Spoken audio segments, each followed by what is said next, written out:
কেতিয়া হ'ব মেট্ৰিক পৰীক্ষা 2023 ফেব্ৰুৱাৰী মাহত নে মাৰ্চ মাহত ছাত্ৰ ছাত্ৰীসকলে দুমোজাত ভুগি আছে একাংশ ছাত্ৰ ছাত্ৰীৰ মনৰ প্ৰশ্ন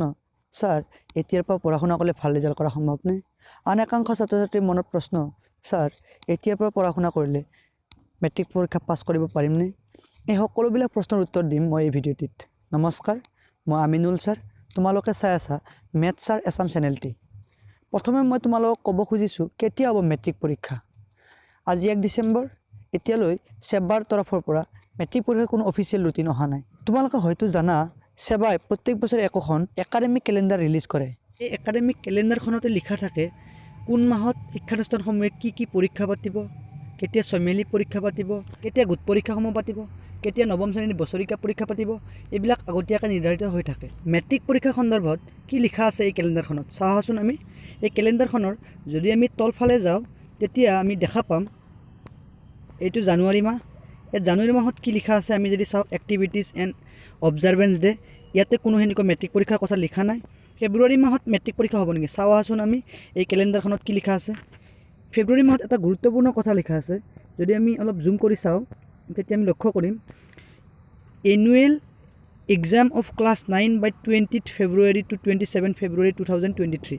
মানে নৱম শ্ৰেণীৰ বছৰিকা পৰীক্ষা হ'ব এই ফেব্ৰুৱাৰী মাহত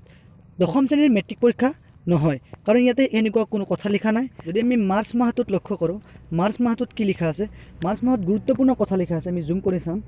ইয়াতে suggested project and activities class 10th preparation for HSLC examination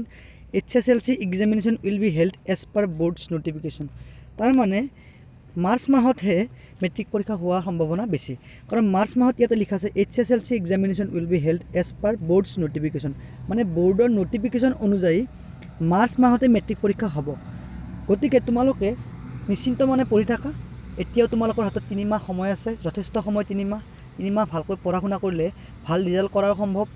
আৰু যিসকলৰ একেবাৰে পঢ়া শুনা কমকৈ হৈছে তেওঁলোকৰ নিশ্চিন্ত মনে পঢ়া তোমালোকে এই 3 মাহত ভালকৈ পঢ়া শুনা কৰিলে পাছ কৰিব পৰাটো ইমান জটিল কথা নহয় মই তোমালোকক শুভেচ্ছা জনাইছোঁ আৰু মই এই চেনেলটিৰ যোগেদি তোমালোকক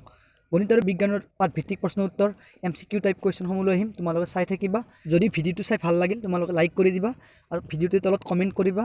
আৰু মোৰ চেনেলটো সাবস্ক্ৰাইব কৰি দিবা তোমালোকে ধন্যবাদ জয় অসম